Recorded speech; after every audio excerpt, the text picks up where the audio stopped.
All right, so with the $1.9 trillion stimulus package passing through the Senate, finally, it looks like it's actually going to be enacted and Joe Biden is going to sign off on it. So I wanted to just give you guys a quick rundown on some of the highlights of what's in the bill, the good parts, the bad parts, what's missing from it. Honestly, there's not too many bad parts of it, but there's definitely some big legislation that was missing from this package that had the opportunity to be included in. So with our trusty Jeff Stein, Washington Post guy here, always gives good rundowns on what's in some of these legislative pieces. So these are the things that he says are some of the biggest parts of the bill. The $1,400 checks per adult and kid. Obviously, I've had my many takes throughout the negotiations on this. I think that Joe Biden and Jon Ossoff and Raphael Warnock, although I put most of the blame on Joe Biden, sort of lied about this entire situation with the checks going out. They said on the campaign trail that it was going to be $2,000 checks and that they were going to go out immediately, but turns out that they're actually $1,400 checks and they're not going out immediately. It took months to pass this thing, and in addition to that, they cut the eligibility threshold from what Trump was given. And I know a lot of liberals are not going to like to own up to that or to admit this, but Donald Trump did give checks to more people and in a higher total amount than Joe Biden did. He gave about $1,800 to people in combination with the $1,200 and the $600 checks, and he didn't cut the threshold. So Democrats getting outflanked from the left by Trump, absolutely pathetic on that $1,400 checks, but you know, they are going to help people. I'm not trying to completely downplay it. It's better than nothing, and they are going to help millions of people. Unemployment, $300 through September 6th. So basically this was cut down from $400 to $300. This was one of the demands that Joe Manchin wanted, and some of the other moderate, I should say, conservative Democrats were demanding that it be lowered. Not as if anybody was asking for that. None of his constituents would have wanted that. He's just a freak and wanted to demand that because he's just evil like that. So that was lowered from $400 to $300 a week in unemployment, although there was a little bit of a trade-off there where it was extended further through September instead of like August when it was going to be cut off. So somewhat good there that unemployment at least is continuing and we didn't have the lapse in time with unemployment expiring around March 14th. So at least they passed this to the situation where there's not going to be a dramatic lapse in unemployment. So that's decent right there, the $300. The $350 billion for cities, states, and tribes, obviously needed right now. $150 billion for schools and $100 billion for public health. Obviously money going towards vaccine rollouts, et cetera, for state and local governments. This is the big one, okay? This is the thing that I will give credit on the most as being a good thing that was included in this. $3,000 per year per kid ages 6 to 17, and then $3,600 for kids age 0 to 6. So this is massive. This is going to have gigantic implications. I think some people are saying it's estimated that it's going to cut child poverty in half.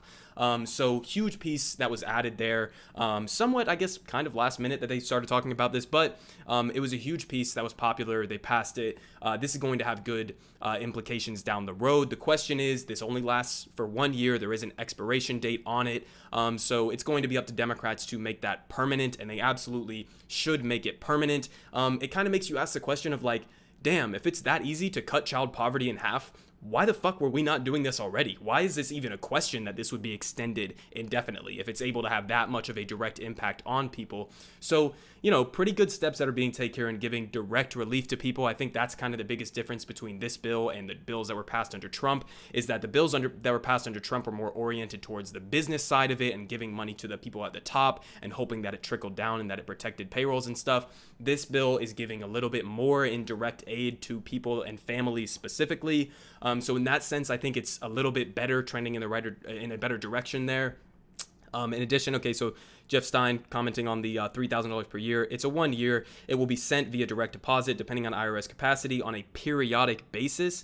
Dems wanted to give it monthly, but under the Byrd rules, adjusted to periodic, which will give Biden the discretion on that. So we'll have to see how that actually rolls out. But now we get to the part of what's actually missing completely from this, and that is the $15 minimum wage, which Democrats originally promised was going to be included in this bill, which Joe Biden pretended as if he agreed with this policy and then basically just folded to the goddamn Senate parliamentarian who just gave them advised them and said, well, according to the Byrd rule and this and that, I don't think it kind of falls under the purview of the budget reconciliation process, so maybe you shouldn't include it in this. Kamala Harris, Joe Biden, they 100% had the authority and the ability to completely ignore the Senate parliamentarian and simply include it in the bill, and then you would have had a fight with Joe Manchin and Kyrsten Sinema where they could have applied maximum pressure in order to try to get it included in this. Instead, they let the Senate parliamentarian be that blockade to the $15 minimum wage, and it basically just collapsed because of that. Because if you're not even willing to,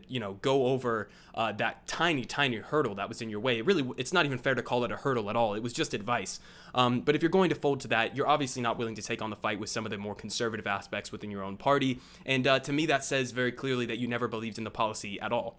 If you were never willing to actually stand up and fight for it when it was going to be able to be passed or had any chance of being passed, then you didn't believe in it. And now they're coming out and saying, well, we look forward to working within the legislative process to advance the $15 minimum wage. We still believe in it. Okay, well, if you don't abolish the filibuster, it has zero chance of passing, absolutely zero chance of passing. And with people like Joe Manchin coming out and saying that he will never, under any circumstances, completely abolish the filibuster, this to me just says that you really gave up on the $15 minimum wage and you never intended for it to pass at all. So, there's a little bit of the good, the bad, what's missing from this. It also could have had like $2,000 monthly reoccurring checks. And I've seen some people like Ed Markey and Bernie Sanders coming out and saying that the $1,400 checks are just a down payment. We need to now do reoccurring checks. I would agree with that as well.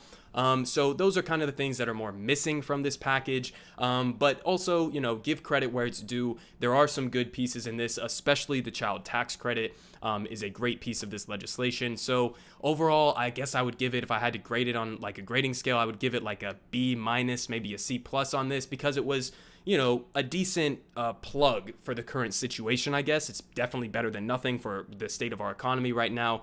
But I wouldn't give it an A plus. I wouldn't say that it's like an outstanding bill or that it was like an FDR type massive bill or anything like that. So, you did all right. Okay. You definitely missed out on some opportunities. And, this is, I would say it's a clean break from the Obama administration and how they were handling those relief packages back during the 2008 recession. So it's definitely a little bit different, but still totally inadequate for the moment. Didn't go nearly far enough. But again, I guess I'll give it like a B minus C plus type grade right here.